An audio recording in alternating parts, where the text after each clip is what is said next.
Ha usato parole forti il procuratore capo della Repubblica di Agrigento ieri durante la conferenza stampa svoltasi in procura, cui hanno preso parte anche i sostituti Simona Faga e Alessandra Russo, con i vertici della Mobile Minardi e Franco e il commissario di Palma di Montechiaro Amato, per spiegare quanto è successo a Palma di Montechiaro, l'indagine che ha visto l'arresto di Francesco Gueli di 42 anni e di Giovanni Incardona di 52 anni, accusati entrambi di tentato omicidio e porto illegale di armi da fuoco, scoperti solo grazie a una microspia installata per altre cause che gli permette agli inquirenti di seguire i movimenti in diretta sul GPS. Nessuna collaborazione, ha affermato Patronaggio, negare perfino l'evidenza, comportamenti da mafiosi da parte di gente che non lo è, insomma omertà assoluta. Su tale fenomeno abbiamo sentito il parere del sindaco di Palma, l'ingegnere Stefano Castellino. Colgo l'occasione per ringraziare di cuore il dottor Luigi Patronaggio, il procuratore della Repubblica, e tutta la procura,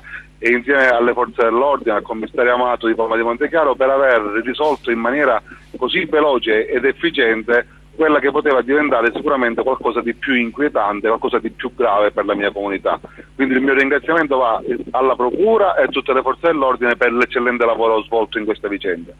Colgo l'occasione della tua domanda per fare un appello alla mia città, per dire ai miei concittadini: dobbiamo collaborare con le forze dell'ordine, perché solo attraverso la collaborazione con chi è deputato al controllo del territorio, alla difesa della legalità, alla difesa del vivere civile, la nostra comunità può continuare, può cambiare in quel percorso di crescita per un futuro diverso. Rimanere ancorati a pseudovalori che mortificano la dignità umana è causa di imbarazzo e di vergogna per il primo cittadino e per tutta la sua comunità. Sono convinto che Palma sia anche altro. Palma è capace di donarsi al mondo come poche comunità, però pochi soggetti ancora ne deturpano l'immagine. Il mio auspicio è che anche quella che non è delinquenza mafiosa ma è paramafiosa, o che abbia comunque a che vedere con effetti criminosi, deve essere debellata dalla mia comunità. Quindi no alla mafia, no a questo tipo di delinquenza. Quello che è importante però è che per raggiungere questo obiettivo, visto le grandi capacità che ha la procura e le forze dell'ordine, è essenziale che la mia comunità,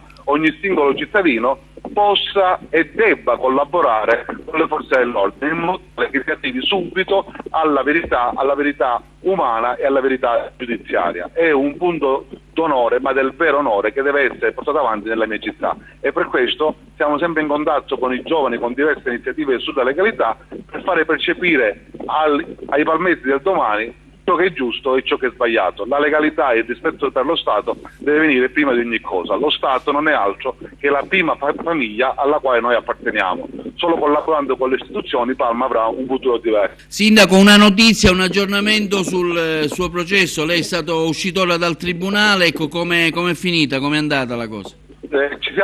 Il Presidente ha aggiornato l'udienza al 5 luglio, stante la modifica del capo di imputazione e la produzione di alcuni documenti fatti dalla Procura. Ma anche lì abbiamo piena fiducia nell'operato della magistratura e siamo convinti che anche questa sarà un'occasione per dipanare i dubbi, per aumentare la trasparenza e per giungere a quella verità che è una verità di fatto e che è il mio amore personale e storico della mia famiglia per lo Stato e per la legalità.